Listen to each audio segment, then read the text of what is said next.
Okay, so let's again write down the equation that we're dealing with. And we'll write it down for phi 1, which is the result of a disturbance at a given space-time point, xa, xa, x not a, so not for the different space-time point. That's where the disturbance occurs, and we'll use the same upper index for the space-time 4 vector. So we know that the solution, phi 1, is the result of this calculation.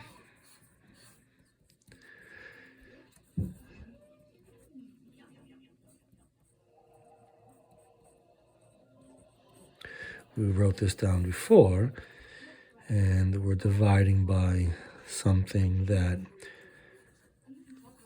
actually is 0, because this thing is equal to that. And we called, I think we wrote this 1 over this thing as, this is the weight for these k values. It looks like this.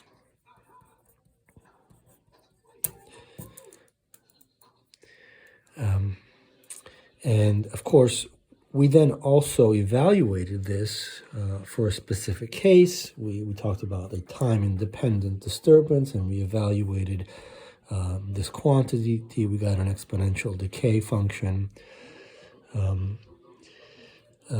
But we didn't go through the details of the calculation. Let's not start to think about that, because obviously we're dividing by 0 if our energy condition is satisfied, and that's a problem. So the trick is to think about how to get rid of 0 here.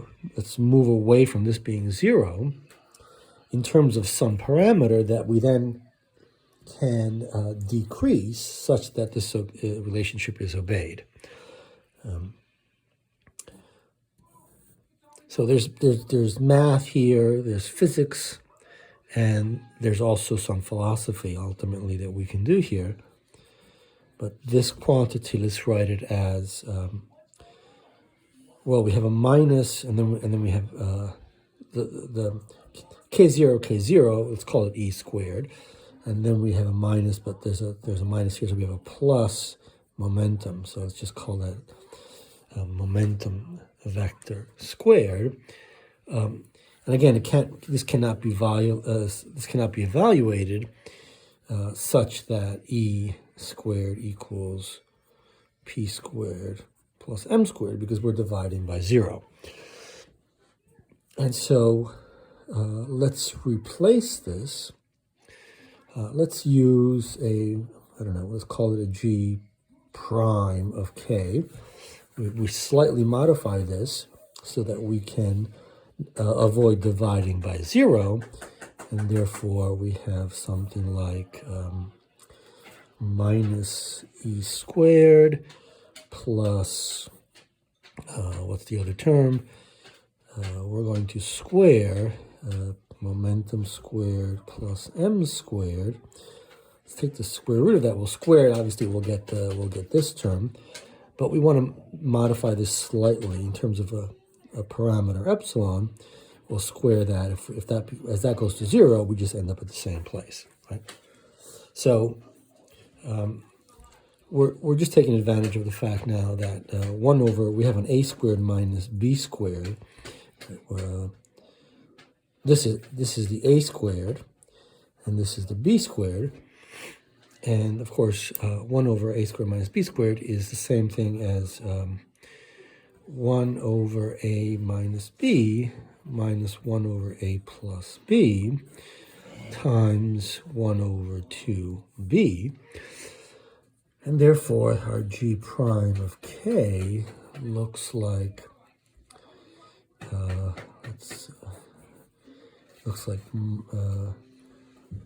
1 over p squared plus m squared square root minus I epsilon.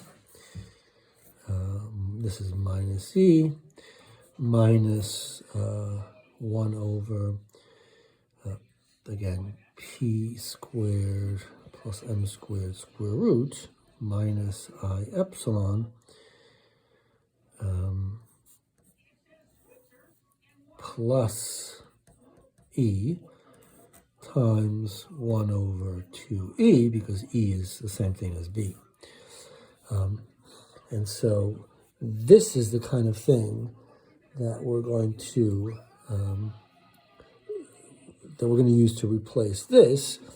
And ultimately, we want to think of this quantity as going to 0 so that we can recover this condition.